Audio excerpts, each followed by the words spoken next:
Tranqui. Todo bien, vos. Buenas tardes. Hola, profe. Bueno, hoy vamos a completar lo que sería todos estos organismos de Contralor. Si se acuerdan, ya habíamos visto la Auditoría General de la Nación y la Sindicatura General. Y lo que habíamos visto de esos dos organismos como característica, o lo que podríamos concluir de esos dos organismos como característica emergente, es que eran organismos eminentemente políticos, son organismos eminentemente políticos. ¿Por qué digo esto? Porque su creación, su control, su ámbito de control y su dependencia, más allá de que son autárquicos de alguna manera, autónomos, siempre se veía reflejada en los máximos órganos políticos que tiene el Estado, que son justamente el poder legislativo y el poder ejecutivo. Los que vamos a ver hoy son dos órganos que de alguna manera, si bien es innegable su contenido político, sí tienen una cercanía mayor con la persona, con la gente, como diría el bueno de Massa, de Sergio Massa. ¿Por qué digo esto? Porque vamos a encontrarnos con dos cuerpos, dos órganos que cumplen una función más de defensa directa hacia las personas, o sea, hacen un control innegable sobre el funcionamiento del Estado o de las estructuras estatales, pero la realidad es que van a hacerlo de una manera más cercana a las personas. Y de igual modo tienen un acercamiento o una alineamiento, no me acuerdo cómo decirlo, política que también es innegable, en ambos casos, mejor dicho, porque eventualmente van a depender de lo que decida el Poder Legislativo. Y más allá de eso, los nombramientos de los titulares de estos órganos siempre van a ser nombrados más que nada por consenso. La idea siempre es nombrarlos por consenso. En esta estructura de ideas y en esta figura que vamos a hablar, vamos a tener entonces al defensor del pueblo y por el otro lado vamos a tener al Ministerio Público. Para empezar a hablar, vamos a referirnos al defensor del pueblo, figura que está contemplada en nuestra Constitución Nacional, que se encuentra en el artículo 86 y que paso a leérselo para que se haga una idea de lo que dice y vamos a ir después desmenuzándolo. El artículo 86 de la Constitución dice: el defensor del pueblo es un órgano independiente instituido en el ámbito del Congreso de la Nación que actuará con plena autonomía funcional, sin recibir instrucciones de ninguna autoridad. Su misión es la defensa y protección de los derechos humanos y demás derechos, garantías e intereses tutelados en esta Constitución y las leyes ante hechos, actos u omisiones de la Administración y el control del ejercicio de las funciones administrativas públicas. El defensor del pueblo tiene legitimación procesal. Es designado y removido por el Congreso, con el voto de las 2/3 partes de los miembros presentes de cada una de las cámaras. Goza de las inmunidades y privilegios de los legisladores, durará en su cargo 5 años, pudiendo ser nuevamente designado por una sola vez. La organización y el funcionamiento de esta institución será regulada por una ley especial. Para hablar del defensor del pueblo tenemos que viajar en el tiempo, viajar hacia el pasado y empezar a hablar de una figura que habrán escuchado muchas veces nombrarla, que es la figura del ombudsman.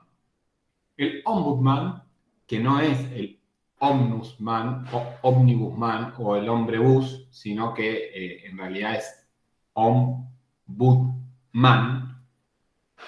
es una figura escandinava que surge justamente en los países de esa zona, que está creada justamente para llevar los reclamos del pueblo, los reclamos de la gente, hacia lo que serían los parlamentarios. La realidad es que nosotros lo traemos de las figuras del derecho español, de una figura más parecida, más familiar a la nuestra, que es la figura del derecho, un derecho más latino, más continental. Pero bueno, el nombre le quedó y básicamente viene de una definición que sería algo así como comisionado parlamentario. Justamente el nombre claramente lo indica, no va a ser parte del Parlamento, sino que justamente va a ser una persona comisionada, una persona que la traen para justamente vincular o servir de nexo con los reclamos de la gente hacia el Parlamento. Lo interesante es que es una figura que se incorpora a partir de la Segunda Guerra Mundial, y la búsqueda siempre fue poder corregir las falencias, estoy hablando a nivel europeo, corregir las falencias del sistema, de alguna manera. Todo aquello que funcionaba mal en la administración pública iba a ser de alguna manera denunciado por el ombudsman y de alguna forma poder ser corregido. Algo que en el sistema español funcionó y que se incorporó a nuestro sistema con relativo éxito, se podría decir. Esta figura crece a punto tal que en la reforma constitucional de 1994 se le da jerarquía constitucional. Jerarquía que le va a servir para tener ciertas, podríamos decir, o cierta presencia en el sistema jurídico argentino, pero que de cualquier modo, vamos a ver, lo va a encontrar limitado. Dentro de lo que serían las funciones del defensor del pueblo, conforme se desprende de la Constitución Nacional, vamos a tener funciones de cierta, podríamos decir, apertura, de cierta lógica de definición amplia, como es normal y común y habitual en la Constitución, y se va a asociar, por un lado, con la defensa y la protección de los derechos humanos, así como todos aquellos derechos y garantías que justamente estén tutelados por la Constitución Nacional y las leyes federales. Y esta defensa y protección de todos los derechos reconocidos a nivel constitucional va a tener que haberse visto de alguna manera, no me sale la palabra, me sale conculcado, pero no quiero decir una palabra tan difícil, violentados por hechos, actos u omisiones de la administración pública. ¿Qué quiere decir esto en principio de la primera aproximación que nos da la Constitución en cuanto a las funciones? El defensor público va a proteger los derechos fundamentales de las personas siempre y cuando hubiesen sido superados, violados, violentados, como le guste decirlo, por la administración pública. Y esto quiere decir que no va a actuar cuando se trate de hechos de privados.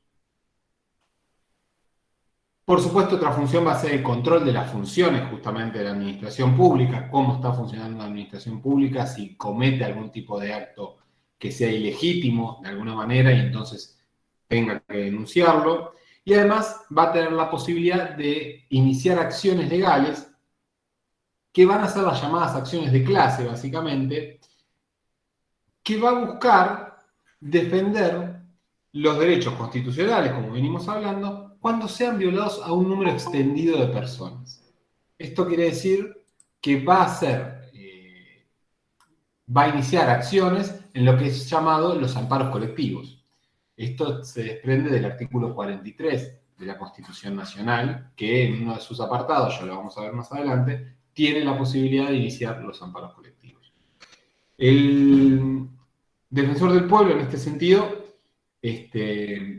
entonces va a tener un rol que podríamos decir administrativo en algún punto, porque se va a ocupar de denunciar los actos de la administración, también se va a ocupar de denunciarlos, pero además va a tener una función judicial, o si se quiere, jurídica. ¿Por qué? Porque va a poder participar en las acciones legales siempre y cuando defienda los intereses colectivos de las personas.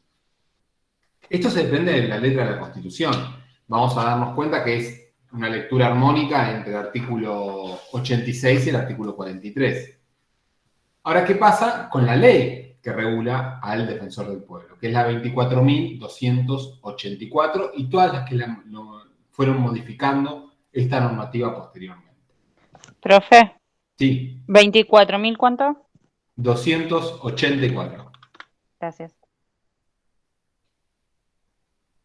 Y la ley, como ya venimos viendo y como se contempla que tiene que funcionar en la estructura constitucional, no va a negar lo que dice la Constitución, pero más bien lo va a reglamentar y por ahí le va a poner algunas limitaciones para aclarar un poco. Recuerden, siempre digo lo mismo, la Constitución Nacional es de letras amplias, es de palabras amplias, de definiciones amplias, y las leyes vienen muchas veces a darle un contexto a esas definiciones. Sin embargo, lo más notable y lo más notorio es que la ley lo que no va a hacer de ninguna manera es agregarle funciones al defensor del pueblo. ¿Por qué? Porque como las facultades ya se las da la propia Constitución, por más amplia que sea, lo que viene a hacer la ley es determinar cómo va a actuar en esas, qué se tiene que dar, qué escenario se tiene que dar para que intervenga el defensor del pueblo. Y esto no va a frenar ahí, van a darse cuenta que va a seguir. Entonces, básicamente la ley va a indicar, obviamente, que el defensor del pueblo va a intervenir a petición de parte, o puede intervenir de manera oficiosa, es decir, el defensor del pueblo puede intervenir cuando se da cuenta que hay un abuso por parte de la administración pública, o puede intervenir cuando venga alguien y le diga, mira, yo inicié un juicio porque hay un abuso de la administración pública, pero quiero que intervengas vos también. Es decir, puede intervenir, ya sea como parte principal, para decirlo de una manera para que lo entiendan, o como una parte más incidental, como convocado por el propio afectado. Siempre que, obviamente, se busque esclarecer cuando sean hechos, actos u omisiones de la administración. Esto que quede claro, nunca va a ser por actos de privados. ¿Qué implica hechos, actos u omisiones de la administración que afecten a la gente, a las personas? En primer lugar, tienen que afectar intereses difusos o colectivos. No puede ser el interés único e individual de una persona. Tiene que ser una cuestión de derechos difusos. Obviamente tiene que darse durante el ejercicio de las funciones de aquellos agentes estatales que estén violando algún derecho. Y se tiene que dar en el escenario alguna de las siguientes posibilidades. Primero, que el acto pueda llegar a... Lo que voy a decir ahora no es que se tienen que dar todas estas características, sino que pueden haber alguna de estas características. En primer lugar, que el acto sea ilegítimo. Es decir, que el acto no esté dado por la autoridad que corresponda o que sea contrario a la normativa vigente. Que sea defectuoso. Que sea irregular. Es decir, que no cumplió con los pasos dados o indicados para poder tener legitimidad también. Que sea un acto abusivo, que sea un acto arbitrario, es decir, que no esté justificado, o que exceda el marco, abusivo sería que exceda el marco de acción de ese organismo, que sea un acto discriminatorio, que sea un acto negligente, que sea un acto gravemente inconveniente o un acto inoportuno. Fíjense que en estas dos últimas, gravemente inconveniente e inoportuno, tenemos una nota que no es menor. Gravemente inconveniente no es una definición como podría ser un acto discriminatorio. No tenemos una noción clara, cierta y precisa de qué es un acto gravemente inconveniente. Porque, y voy a ponerme reiterativo, pero no es lo mismo algo gravemente inconveniente para alguien que vive en la vera del riachuelo que para alguien que vive en la vera del río Atuel. O sea, no es lo mismo la forma de contaminación de uno que la forma de contaminación de otro, la posibilidad de tomar agua de uno y de otro, etc. Eso por un lado. Y después está lo inoportuno, la falta de oportunidad de la administración, que es algo que históricamente se ha dicho y que está recontra manifestado por la Corte Suprema, no es algo que pueda juzgar la justicia. O sea, la justicia, para que se haga una idea, la justicia contencioso administrativo se habla de tres figuras: oportunidad, mérito y conveniencia. Que eso no lo puede juzgar. No se puede juzgar ni la oportunidad, ni el mérito, ni la conveniencia. Y acá nos viene a decir que el defensor del pueblo, si hay algo que es inoportuno, lo tiene que denunciar. ¿Cómo hacemos para que el juzgador, sí, mejor dicho, el juzgador no, cómo hacemos para que el defensor del pueblo judicialice esto y que el juzgador pueda decir algo? Porque la oportunidad no es algo que pueda manejar un juez, no puede, son lo que está en el ámbito de las decisiones políticas. Es muy difícil decir, bueno, esto es inoportuno. no va a poder determinarlo, porque como les dije antes, es parte de la decisión política de la oportunidad. Pero está dentro de la gama de posibilidades que da la ley 24.284 del margen para obrar que tiene el defensor del pueblo. Bien. Además de esto, de este margen para obrar, de situaciones de este tipo, de esta índole, agrega algo más que es la posibilidad de observar aquellos problemas que se vuelven, podríamos decir, sistémicos y que merezcan especial atención por parte del defensor del pueblo. Es decir, vuelvo al ejemplo de la contaminación de riachuelos para que sea más claro. Si estamos viendo que hay un problema como la contaminación de riachuelos que ya se volvió algo sistémico, algo endémico, el defensor del pueblo puede prestar especial atención a eso y de alguna manera buscar una solución que termine con dicho problema. ¿Me siguen hasta acá? Sí, profe. Sí. Sí, profe. Bien. Ahora, ¿qué pasa con la competencia del defensor del pueblo? ¿Cuándo es competente el defensor del pueblo? Y el defensor del pueblo va a empezar a tener este problemita que se le va a empezar a dibujar. ¿Por qué digo esto? Porque para la Constitución Nacional, el defensor del pueblo tiene legitimación procesal. Es lo único que va a decir la Constitución. El defensor del pueblo está legitimado para actuar. ¿Qué quiere decir está legitimado para actuar en términos constitucionales? Puede intervenir en un juicio. Punto. Nada más. No da especificaciones al respecto. La ley 24.284 sí le empieza a poner alguna límite, pero sigue dando la idea de que es un nivel de competencia amplia. Es decir, tiene una competencia amplia el defensor del pueblo. ¿Qué dice la ley? Dice, bueno, puede actuar frente a toda la administración pública nacional sin importar la naturaleza del organismo al que se controla de alguna manera o contra el que es competente. Sin embargo, no va a poder intervenir cuando los actos abusivos sean del Poder Judicial de la Nación, del Poder Legislativo, del Gobierno de la Ciudad de Buenos Aires y aquellos organismos que sean de defensa y seguridad.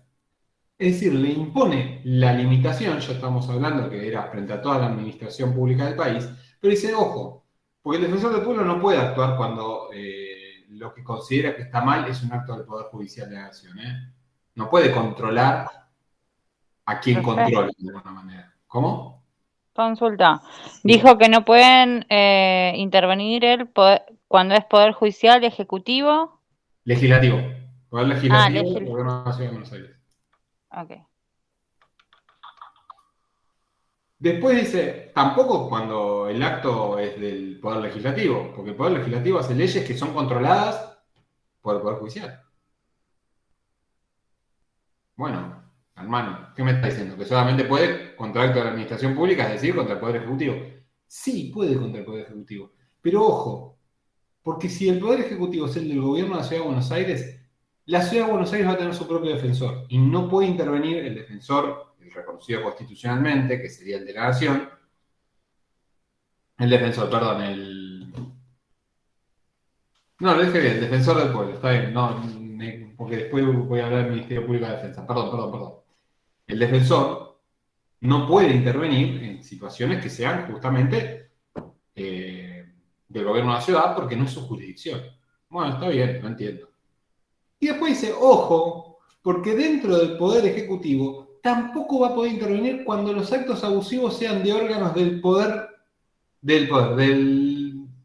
la defensa y de la seguridad. Es decir, que el defensor del pueblo no podría intervenir si el acto abusivo es del ejército, de la armada, de la fuerza aérea, de la gendarmería, de la prefectura, de la policía federal y del servicio penitenciario federal. Es decir, el defensor del pueblo solamente puede actuar, en definitiva, cuando los actos que se están cometiendo abusivamente por parte del Poder Ejecutivo sean actos más bien de índole económica. Eso es lo que esconde esto. Es decir, no va a poder actuar cuando nosotros veamos que hay un policía pegándole a un pibe, para decirlo de una manera más. Ahora bien, la Corte también dice, ojo, porque solamente es la actividad estatal, o sea, a la limitación que le impone la Constitución, que no era bastante chiquita, más la limitación que le impone la ley, viene la Corte y dice, bueno, igual es la actividad estatal y nada más, dice la Corte. Y cuando digo la actividad estatal y nada más, digo que solamente el defensor del pueblo puede intervenir en aquellos conflictos que se suscitan entre los individuos y el Estado. Igual, como si todo esto fuera poco, sigue limitándose la capacidad, el margen de acción del defensor del pueblo, y dice, tampoco va a cubrir todos los intereses de los ciudadanos, solamente aquellos en los que esté el Estado nacional metido, o sea, cuando haya un enfrentamiento, como dije recién, entre individuos y el Estado nacional. Pero si todo esto fuera poco, vamos a ver que a lo largo de la jurisprudencia de la Corte Suprema de Justicia ha sido más denegar la competencia, o mejor dicho, la legitimación procesal del defensor del pueblo que de otorgarla. Nunca tuvo un criterio de otorgar legitimación. ¿De dónde surge, digamos, entonces la legitimación que reconoce la Corte? Bueno, dice, como no es una persona afectada, está claro que no es alguien que esté afectado, el defensor del pueblo, por lo que se está haciendo, sino que es alguien que viene como a colaborar con la investigación. La realidad es que el defensor va a estar legitimado para actuar siempre que el derecho que se esté afectando sea lo suficientemente grave, su afectación, como para justificar su presencia. Lo que defiende no son personas, son derechos del defensor del pueblo. Y por eso volvemos a la idea de que son derechos de un contenido más amplio, público, más colectivo, más difuso que individual. Después, si ustedes se fijan, en el Foro Contencioso Administrativo se le dio como cierta posibilidad al defensor del pueblo, bueno, aceptaba la legitimación para obrar, tomaba como referencia, ha tomado el Foro Contencioso Administrativo como referencia el artículo 86 de la Constitución, le sumó el 43, una interpretación que, bueno, se lo puede incorporar en las acciones de amparo, no solo en las acciones de amparo, sino también en las acciones que no sean de amparo colectivo. Pero desde el punto de vista de la Corte, siempre la posición fue restrictiva. La Corte ha rechazado en muchos casos la participación del defensor del pueblo, sosteniendo que no justificaba su interés en participar, o porque no había una relación jurídica sustancial entre lo que reclamaba y el resultado. Y su presencia, digamos, que como lo que venimos diciendo, la colectividad del derecho. Es más, ha dicho, bueno, ya acá hay un afectado, una parte interesada, alguien que está buscando una sentencia, de ninguna manera te voy a sumar a vos, defensor del pueblo. Sin embargo, hubo un fallo con cierta implicancia importante, significativo en este sentido, que fue el fallo del Corralito. El fallo del Corralito fue lo que se llamó la legitimación anómala del defensor del pueblo, anómala extraordinaria del defensor del pueblo. Y desde este punto de vista, la Corte entendió que el defensor del pueblo aparece legitimado cuando el derecho avasallado, y fíjense que acá aparece por fin el momento en que puede intervenir el defensor del pueblo, es de incidencia colectiva y no puede ser fragmentado. ¿Qué quiere decir que el derecho sea de incidencia colectiva y que no puede ser fragmentado? Básicamente que es la afectación a un derecho que afecta a toda, valga la redundancia, afecta a toda la sociedad. que de alguna manera u otra va a afectar a diferentes actores de la sociedad. Entonces es mejor justamente la posibilidad de que intervenga el defensor del pueblo. Si el afectado hubiera iniciado una acción jurídica, administrativa por sí mismo, el defensor del pueblo igual podría intervenir en estos casos que estoy hablando de legitimación anómala. El defensor del pueblo podría intervenir porque estaría defendiendo el derecho de aquellos que no son parte en el juicio. Recién en estos casos que la Corte se ocupa de reducirlo al mínimo indispensable, puede intervenir el defensor del pueblo. Lo ha hecho, ha intervenido, se le ha reconocido su presencia en forma tácita también. En un fallo del 2009, su participación había sido fundamental para que una sentencia tuviera efecto de erga omnes, es decir, pudiera, con su intervención, pudiera tener efectos para todas las personas, pero no es lo normal. En 2005 hubo un fallo muy importante, que es el fallo, justamente se llamó Fallo Defensor del Pueblo, del año 2005, donde el procurador dijo que, bueno, si uno analiza armoniosamente el contenido de la Constitución Nacional y ve lo que dice el artículo 43 y el 86, el defensor del pueblo solamente podría intervenir en las acciones de amparo. Y la Corte en ese sentido dijo, no, el defensor del pueblo no tiene legitimación solamente para actuar en las acciones de amparo, sino también en acciones ordinarias.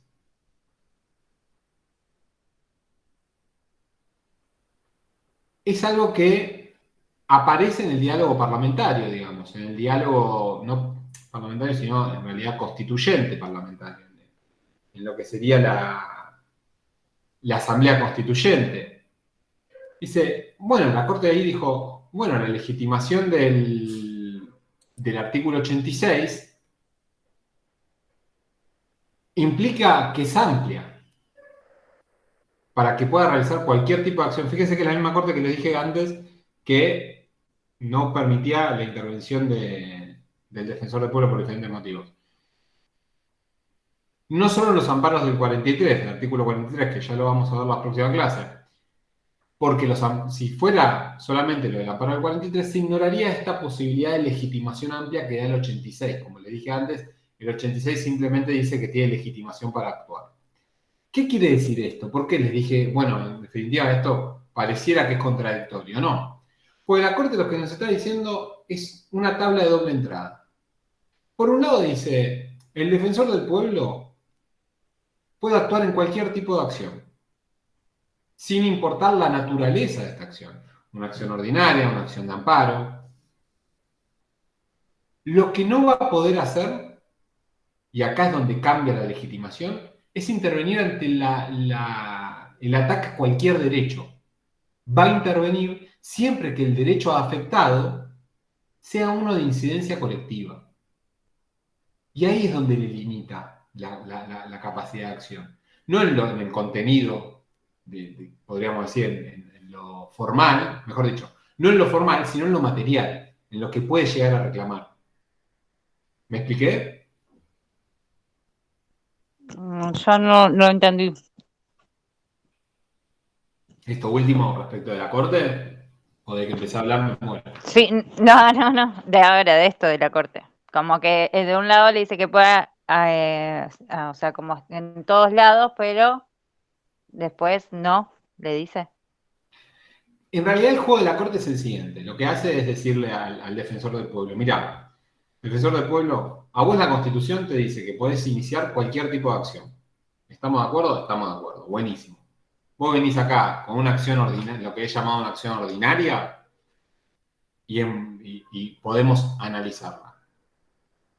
Venís con un amparo y podemos analizarlo. Eso no hay problema. En lo formal, que sería lo formal, esto, el tipo de acción, lo procesal, si querés ponerle otro nombre, no hay problema. La Corte te permite, podés intervenir el defensor del pueblo. Ahora, en el objeto de la acción, es decir, el derecho que se ve afectado, ahí nos vamos a poner más arisco. Vamos a poner un poquito más detallistas. Vamos a buscarle el pelo al huevo. ¿Qué quiere decir esto? Lo que está diciendo la Corte al defensor del pueblo es: vos sos defensor del pueblo, sos el defensor de la generalidad de las personas. No podés intervenir en cualquier causa donde un derecho más o menos chico se vea afectado. No. Vos vas a intervenir cuando el derecho que se vea afectado sea un derecho de incidencia colectiva, que afecte un número indefinido de personas y que vos vengas a evitar que todas esas personas inicien acciones por sí mismas. E incluso no las inicien porque justamente lo que te digo, no saben, no tienen acceso a la justicia. Por ejemplo. Entonces, la Corte lo que logra acá es decirle: yo te reconozco todo lo que te dice la norma y la Constitución, pero ojo, porque todo lo que es el contenido de tu denuncia, para decirlo de otra manera, de tu demanda, en eso me voy a hacer cargo yo y voy a decidir yo qué podés reclamar y qué no. Y ahí es donde reduce el mundo, se pone más limitante, se reduce a un cubito de posibilidades, etc. ¿Me expliqué mejor? Sí, gracias. Finalmente, con respecto al defensor del pueblo, nos queda ver, bueno, sus características y cómo está compuesto. Del artículo 86 sabemos una serie de cosas. En primer lugar, va a ser instituido en el ámbito del Congreso, es decir, que va a ser, de alguna manera, creado por el Congreso de la Nación, por ambas cámaras. Va a ser un órgano autónomo, es decir, va a tener independencia económica e independencia de funcionamiento. Va a ser designado y removido por el Congreso, y para esto va a necesitar las 2/3 partes de cada cámara que voten, 2/3 partes presentes, dato no menor, que voten. Va a gozar de los mismos privilegios y las mismas inmunidades que cualquier legislador,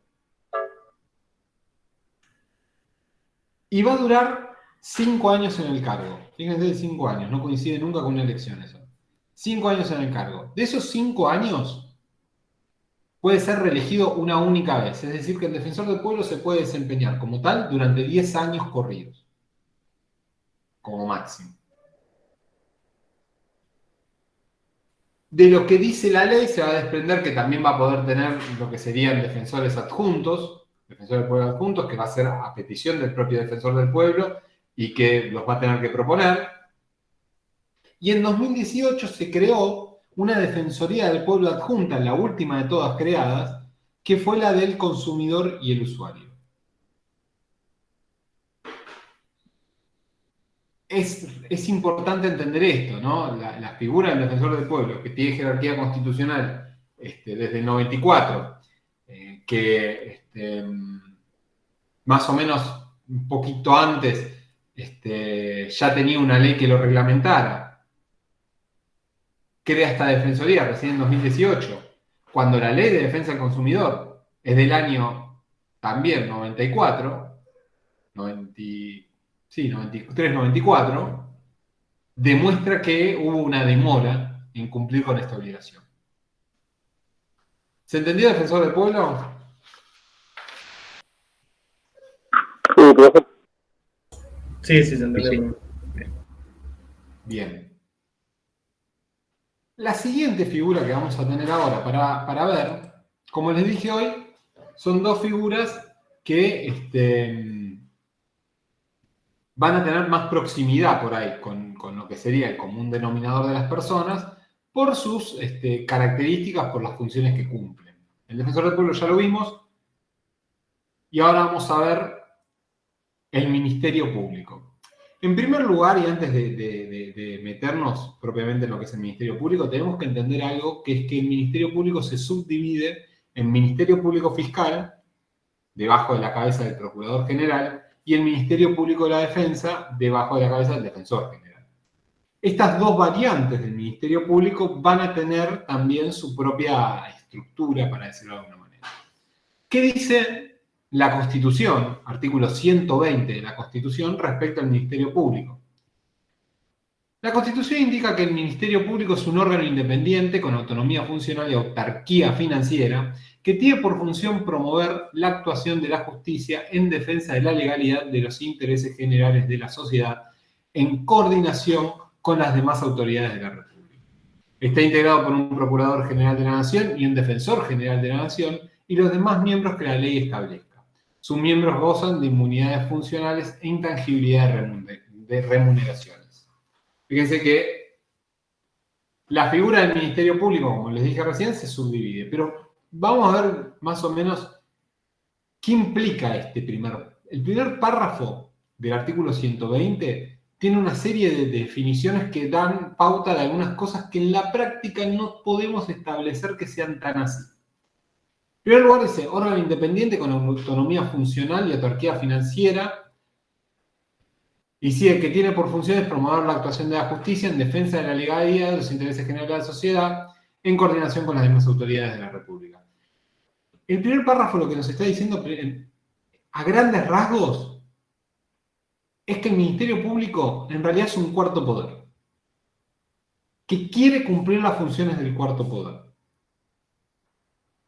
Es muy difícil interpretarlo como un cuarto poder porque históricamente todo lo que está asociado al Ministerio Público ha sido sometido a la justicia, ha sido como un órgano de la justicia. Sin embargo, la Constitución decide sacarlo de este ámbito de la justicia, pero tampoco es un cuarto poder. Se lo reconoce más como un órgano extra poderes. Está por fuera, flotando por fuera de los poderes.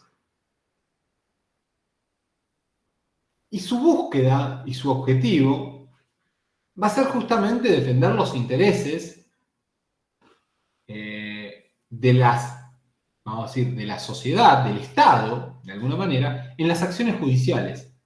Por eso dice que tiene por función promover la actuación de la justicia en defensa de la legalidad de los intereses generales de la sociedad en coordinación con las demás autoridades de la República. Lo que está indicando, más allá de la coordinación con las demás autoridades de la República, es que tanto el fiscal como el defensor van a tener como objetivo defender los intereses de la sociedad. Y cuando es defender los intereses de la sociedad, no es ni más ni menos que un representante del Estado en la justicia. Y es importante destacar que cuando uno dice representante del Estado en la justicia, no está diciendo representante del Poder Ejecutivo en la justicia, sino del Estado todo, del Estado como tal, con todo lo que incluye el Estado, que justamente tiene al Ejecutivo, al Legislativo, al Judicial y a la sociedad que lo compone. La idea de la coordinación con demás autoridades va a estar más bien asociada en la forma de elección. No sé si ustedes se han dado cuenta, desde que asumió Alberto Fernández hay un conflicto con nombrar un nuevo procurador general. El que está hoy es un procurador general interino, pero ha sido un problema justamente querer nombrar un procurador general. ¿Por qué? Porque al igual que la figura del defensor del pueblo, se obtiene con 2/3 partes del Congreso, y aparte de eso, requiere muy fuertemente el consenso, porque una figura como como llaman en el periodismo, lo van a escuchar hablar del jefe de fiscales, como es la del procurador general puntualmente, es una figura polémica de por sí, porque una cosa es defender los intereses del Estado y otra cosa es defender los intereses políticos de quien esté gobernando. Entonces, este es el gran conflicto que hoy por hoy existe y por eso es necesario que sea una figura, como dije recién, se me fue la palabra. Ay, Dios. Hoy estoy se me fue la palabra, lo dije más veces, de consenso. Después en el segundo párrafo dice quiénes lo van a integrar. Y fíjense que al final dice los demás miembros que la ley establezca. La ley que en sus sucesivas modificaciones ha ido variando, pero más importante es que es la que regula todo esto, es la ley 24.946 del Ministerio Público. Vamos a ver que el Ministerio Público de Defensa tiene una ley nueva que también lo regula, Pero básicamente lo que nos está indicando es que, en primer lugar, van a estar estas dos cabezas innegables que van a ser las seleccionadas por el Congreso, pero los demás miembros van a ser seleccionados por un método similar al que se eligen a los jueces, es decir, por un método de concurso. Concurso que obviamente no va a pasar por el Consejo de la Magistratura, porque el Consejo de la Magistratura se ocupa de la parte judicial, pero que va a tener un sistema interno, justamente concursal al Ministerio Público, para poder nombrar a los diferentes fiscales o a los diferentes defensores, según la zona, como cualquier examen de idoneidad en este sentido. Y finalmente, el último párrafo dice: sus miembros gozan de inmunidades funcionales e intangibilidad de remuneraciones. Esta frase, este párrafo, básicamente lo que quiere decir es que los representantes del Ministerio Público son emparentables a los del Poder Judicial. Van a contar con la misma, podríamos decir, las mismas facultades y con las mismas protecciones que los miembros del Poder Judicial, que los jueces, básicamente. Y en este sentido aparece justamente la intangibilidad de remuneraciones, como les dije antes, que es lo que permite que muchos de nosotros no paguemos el impuesto a la ganancia. En este orden de cosas, como les venía diciendo, se divide el Ministerio Público en dos grandes órganos. Por un lado, el Ministerio Público Fiscal y por el otro, el Ministerio Público de la Defensa. El Ministerio Público Fiscal básicamente va a representar, se podría decir que va a tener un rol más activo, acusatorio, y va a representar al Estado en las diferentes acciones en las que se requiere la intervención del Estado. ¿Cuál es el gran problema del Ministerio Público Fiscal en este sentido? Lo notorio de su intervención o no. ¿Por qué digo esto? Porque si nosotros nos centramos en la forma de actuar de los que serían llamados los fiscales, nos vamos a dar cuenta que no es lo mismo un fiscal en algunas materias que en otras. Si bien el Ministerio Público tiene representantes, es decir, estos fiscales, vamos a decirlo bien, fiscales en diferentes materias, contencioso administrativo, seguridad social, laboral, penal, etc., la realidad es que el más destacable y el único que va a tener una función que podríamos decir es determinante en un sistema judicial es el fiscal en materia penal. Porque el fiscal en materia penal es aquel que acusa, es aquel que se hace de la causa para poder llevarla e impulsarla, porque en materia penal, y esto es importante decirlo, el lesionado no es la víctima, sino que es el Estado. Cualquiera que cometa un delito penal no está atacando a la persona que es la víctima, está atacando al Estado. Entonces ahí el Estado adquiere un rol acusatorio en la figura del fiscal y es quien impulsa la causa en definitiva. Por eso van a ver que en materia penal muchas veces se entrevista más al fiscal o se habla más del fiscal que del juez. Esta figura que como les digo, es absorbente en materia penal, pero es una figura casi satelital en otras materias, incluso en contencioso administrativo o en seguridad social, donde el Estado es denunciado, implica justamente que se diluya de alguna forma el Ministerio Público Fiscal y solamente adquiera protagonismo en aquellas situaciones donde aparece la penalidad como algo destacable o algo que tenga mayor incidencia. En definitiva, para el Ministerio Público Fiscal, hoy el interino Casal va a tener un rol protagónico en algunas cuestiones puntuales, ya como le vengo diciendo, en materia penal, y además va a poder tener un rol muy importante, protagónico también, en lo que sería la intervención del Procurador General frente a la Corte Suprema. Entonces, si se fijan, cualquier sentencia de la Corte Suprema va a estar precedida por una opinión del Procurador General que le va a decir lo que cree que debería resolver a la Corte. ¿Se entendió? ¿Hasta acá?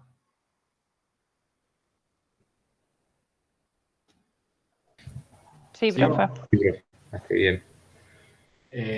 Bueno, no calculo ya. No me van a respetar así. No me van a respetar. Bueno, pero apareció recién, no te puedes quejar hoy. No, yo no me puedo dejar. Me gustaría que haga como la otra que está durmiendo. Pero bueno.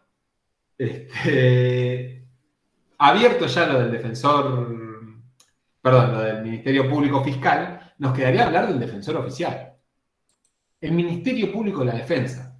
El Ministerio Público de la Defensa es una estructura que les diría de vital importancia en nuestro sistema, que debería tener una funcionalidad muy superior a la que tiene y que es necesaria para las personas.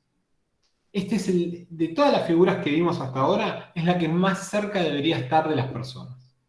¿Por qué? Porque su búsqueda o su objetivo, del Ministerio Público de la Defensa, es garantizar el acceso a la justicia de las personas comunes. Poder asistirlas íntegramente, poder garantizar la defensa de aquellos que no tienen voz, o aquellos que no son escuchados o que requieren una defensa especial. El caso más claro son los menores o los discapacitados.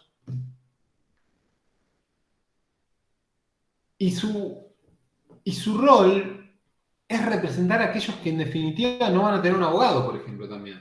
En materia penal se da, como en muchos casos, que el acusado no va a tener una defensa. No tiene una defensa porque muchos de los delitos son delitos de chiquitos, pequeños, menores.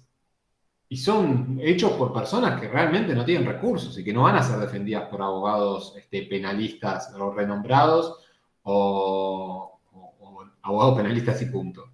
Entonces, Ahí, profe, ahí entraría lo que le dicen el abogado de oficio, el que te ponen. claro, que sería de oficio, decís vos. Dependiendo del ámbito de la justicia que estemos hablando, ¿no? Pero sí, aparece una figura como la del Ministerio Público de la Defensa que garantiza a esas personas, les destaco en materia penal, ahora les voy a hacer algunas aclaraciones, garantiza la posibilidad de que esas personas se encuentren defendidas. Ahí les garantiza el acceso a la justicia. No solo ya están dentro del sistema punitivo, porque es así en materia penal, pero les garantiza que van a tener una defensa en juicio, que es un derecho constitucional, básicamente. Son los que sería la protección de los vulnerables, básicamente. A su vez, el Ministerio Público de la Defensa va a intervenir en otras causas que no sean penales, por supuesto, es igual que el Ministerio Público Fiscal, va a intervenir con lo que son llamados los defensores coadyuvantes. Los defensores coadyuvantes son aquellos que se especializan en cada una de las materias, que podríamos identificarlo un poco con los fiscales de cada una de las materias, pero tengamos en cuenta que estamos en dos ramas diferentes, y el coadyuvante básicamente se va a ocupar de situaciones en específico que le correspondan a su métier, a su especialización. Entonces, uno va a tener un coadyuvante que se ocupe de minoridad, un coadyuvante que se ocupe de minoridad en materia penal, otro que se ocupe de personas con alguna discapacidad o personas que estén alguna limitación en particular, y así sucesivamente. ¿La idea cuál es? Garantizar, reitero, la posibilidad de que todos aquellos que no tienen acceso a la justicia lo tengan. Estas personas a las que yo les hago referencia no solo van a poder no solo van a poder requerir la intervención del defensor oficial presentándose en la oficina del defensor, sino que lo que puede suceder es que de oficio lo solicite el propio juez, diga, yo quiero que intervenga el defensor oficial. Es mi deber darle intervención al defensor oficial. En materia de seguridad social, cuando hay menores, sí o sí le decimos al defensor oficial que intervenga, porque tenemos que garantizar que el interés de esa persona esté protegido. Entonces el defensor oficial ya sea por un impulso del propio afectado o porque el Estado lo obliga, va a intervenir en defensa de aquellos que están, como bien dicen ellos mismos, en situación de vulnerabilidad. Básicamente la estructura es muy parecida a la del Ministerio Público Fiscal. Estamos hablando de un organismo que va a tener la figura del defensor general por encima del resto, y después el Ministerio Público de la Defensa va a tener diferentes defensores coadyuvantes. Tiene una estructura, una legitimación procesal también parecida al del Ministerio Público Fiscal, es decir, su intervención puede ser de oficio o puede ser por pedido de parte, pero por requerimiento de parte, pero va a estar legitimado de una forma mucho más efectiva que, por ejemplo, el defensor del pueblo, va a tener una presencia mucho mayor en la causa en la que intervenga, va a tener obligaciones propias de un abogado de parte, el defensor oficial, porque en definitiva termina haciendo eso, termina protegiendo los intereses de una de las partes. Y es una estructura que también ha sido reconocida por la Constitución y que va a gozar de los mismos derechos y de las mismas facultades que los fiscales. Y también, vale aclararlo, va a tener la forma de acceder al cargo de igual o idéntica manera que los fiscales, es decir, mediante un concurso, es decir, mediante un examen de similares características al que sería el Poder Judicial. ¿Se entendió? Bien, profe. ¿Alguna duda, algo que me quieran plantear?